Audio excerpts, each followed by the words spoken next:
আতঙ্ক যেন পিছুই ছাড়ছে না। কোন আতঙ্কের কথা বলছি বুঝতে পারছেন? ডেঙ্গুর কথা বলছি। করোনার প্রকোপ একটু কমতে না কমতেই নতুন করে মাথাচাড়া দিয়ে উঠছে ডেঙ্গু। এবার হামলাস্থল হুগলির পান্ডুয়া, আক্রান্ত একাধিক। দেখুন। বর্ষা শুরু হতেই চোখ রাঙানি শুরু ডেঙ্গুর। পান্ডুয়া ব্লকে ডেঙ্গু আক্রান্তের সংখ্যা বাড়ছে। পান্ডুয়া গ্রামীণ হাসপাতালে ভর্তি রয়েছে এক শিশু। তার বাবা জানান, এক সপ্তাহ ধরে জ্বর কমছিল না। পান্ডুয়া গ্রামীণ হাসপাতালে ভর্তি করা হয়েছে, সেখানে তার রক্ত পরীক্ষা করতে পাঠানো হয়েছে। এই শিশুর মতো আরও অনেকের শরীরে উপসর্গ দেখা যাচ্ছে। বুধবার পান্ডুয়া ব্লকের স্বাস্থ্যকর্মী অতনু কুণ্ডু জানান, পান্ডুয়া ব্লকের ডেঙ্গু আক্রান্তের সংখ্যা 10 জন। তাদের মধ্যে 6টি অ্যাক্টিভ কেস রয়েছে। তাদের মধ্যে পান্ডুয়া গ্রামীণ হাসপাতালে একজনকে ভর্তিও করা হয়েছে। তিনি আরও জানান, আমাদের টোটাল আক্রান্ত পেশেন্টের সংখ্যা হচ্ছে 10 জন। তবে বর্তমানে রয়েছে আমাদের 6 জন অ্যাক্টিভ কেস রয়েছে। 6 জন অ্যাক্টিভ কেসের মধ্যে একটা আমার অ্যাডমিশন আছে, হ্যাঁ, পান্ডুয়া হসপিটালে অ্যাডমিশন আছে। আর বাকি সবাই স্টেবল আছে, বাড়িতে প্রতিদিনই ভিজিট করা হচ্ছে, হ্যাঁ, যথারীতি, এবং পেশেন্টের প্রত্যেকেই সুস্থ আছে। আর সরাইতিন্না পঞ্চায়েতে পেশেন্টটা একটু বেশি রয়েছে। ওখানে কতজন রয়েছে? ওখানে সরাইতিন্না পঞ্চায়েতে রয়েছে 5 জন রয়েছে। আমাদের পক্ষ থেকে এখনো পর্যন্ত আমরা এই জয়েন্ট, এটা তো নিজেরা শুধু একা নয়, আমাদের সঙ্গে বিডিও অফিস রয়েছেন, বিডিও ম্যাডাম রয়েছেন, জয়েন্ট বিডিও সাহেব রয়েছে। আমরা প্রতিটা পেশেন্টের বাড়ি ভিজিট করছি, ভিজিট করে এলাকাটা পরিদর্শন করছি, এবং ওখানে আমাদের ভিআরপি টিম আছে, ভিজিটি টিম আছে।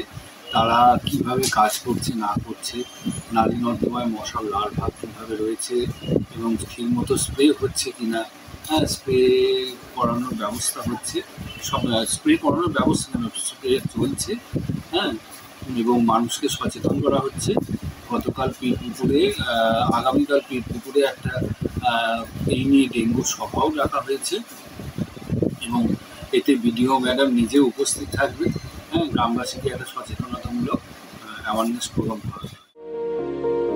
কি কি উপসর্গ দেখে বুঝবেন যে ডেঙ্গু হতে পারে? ধুম জ্বরের পাশাপাশি মাথা ও গায়ে প্রচণ্ড ব্যথা, ঘন ঘন বমি পাওয়া, শরীরে জলের পরিমাণ কমে যাওয়া, গোটা গায়ে লাল ছোপ ছোপ দাগ, চুলকানি, নাক মুখ থেকে রক্তপাত, এমনকি প্রস্রাব, মলের সঙ্গে রক্ত পড়তে শুরু করে। অন্যদিকে শামসের হোসেন নামের এক ডেঙ্গু আক্রান্তের বাবা জানান, ওর জ্বর হয়েছিল, জ্বর হচ্ছিল, সপ্তাহখানিক জ্বর হচ্ছিল, আবার ছেড়ে যাচ্ছিলো বলে রক্ত পরীক্ষা করবো। রক্ত পরীক্ষা করার জন্য আপনার যে এখানে ভর্তি করতে নিয়ে এসেছে, ভর্তি করে এখন মেয়েকে রেখেছি। রক্ত পরীক্ষা হয়েছে, 2টোর সময় আমার রক্ত একটা পরীক্ষা দেবে বলে, যে এখন থাকো, দেখা যাবে সন্ধ্যেবেলা অমনি হলে ছুটি দেবে, এইসব ব্যাপার। মানে কি ডেঙ্গু কিছু হয়েছে? হ্যাঁ, ডেঙ্গু বলছে, বলিনি কিছু, এখন ডেঙ্গু হয়েছে না কী হয়েছে, দেখা যাক, রিপোর্ট যখন পাবো তখন বুঝতে পারবো কী হয়েছে। ডেঙ্গু বলেই ওরা বলছে কি ডেঙ্গু হয়েছে, ওই জন্য নিয়ে এসছে। আপাতত এখন গায়ে জ্বর নেই, এখন সুস্থ আছে। হ্যাঁ, বাড়িতে সব ভিডিও ম্যাডামরা গেছিল, বাড়িতে সবাই। ইতিমধ্যে রাজ্য সরকারের পক্ষ থেকে ডেঙ্গু নিয়ে রাজ্যের সব জেলার স্বাস্থ্য দপ্তরকে বিশেষ সতর্কতা অবলম্বন করতে বলা হয়েছে। পাশাপাশি জল কমতে না দেওয়া, আগাছা পরিষ্কার করা, ব্লিচিং পাউডার ছড়ানো, নিকাশি নালা পরিষ্কার করে সেখানে গাপ্পি মাছ ছাড়ার উপর বিশেষ জোর দেওয়া হচ্ছে। আর ডেঙ্গু প্রতিরোধে এবার বিশেষ অভিযানে নামল উলুবেড়িয়া পুরসভা। হুগলি থেকে সোমনাথ ঘোষের রিপোর্ট, ট্রাইব টিভি।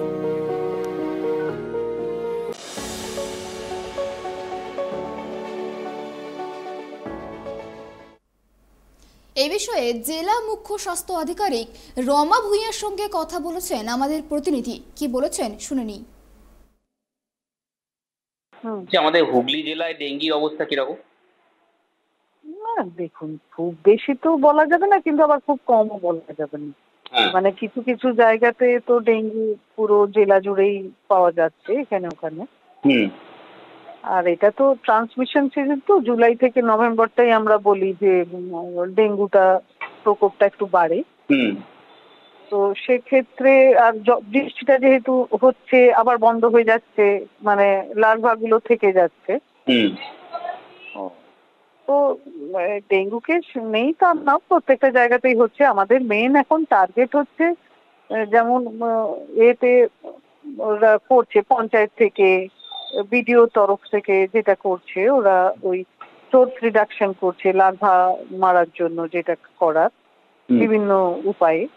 আমরা যেটাতে জোর দিচ্ছি, আমরা স্বাস্থ্য দপ্তর যেটাতে জোর দিচ্ছি যে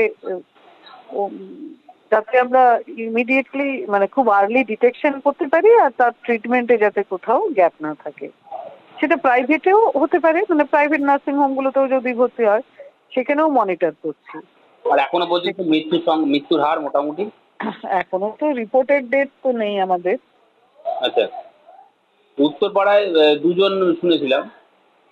না, এগুলো তো আলাদা করে এখনো আমাদের স্টেট থেকে তো করে ভেরিফিকেশন হয়ে আছে।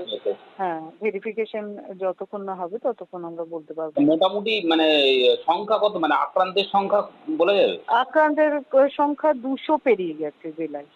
আচ্ছা। আর রেগুলার ভিত্তিতে হচ্ছে এখন, যেমন মানে নতুন নতুন জায়গাগুলোতে হচ্ছে, ধরুন ধনেখালিতে হচ্ছে, শুরু হয়েছে, তারপর খানাকুল 1-এ শুরু হয়েছে, খানাকুল 2-তে শুরু হয়েছে, মানে একটা করে কেস। কিন্তু তাহলেও পুরসুরাতে মানে একটা করে কেস, কিন্তু সেটাও ওখানে তো হচ্ছিল না, এখন আবার শুরু হয়েছে। আর আরবান তো মানে আমাদের উত্তরপাড়াটা তো আছেই, চাপদানিতে শুরু হয়েছে। আচ্ছা, মানে বেশি মানে আসলে পুরোটা জেলা জুড়েই কম বেশি হচ্ছে, মানে বেশি শহরাঞ্চলে তো বেশি হচ্ছে। হ্যাঁ হ্যাঁ, শহরাঞ্চলে বেশি কোন কোন জায়গা, মানে কোন পৌরসভাগুলো বিশেষ করে? উত্তরপাড়াতে আছে, রিষড়ায় আছে। আচ্ছা। আর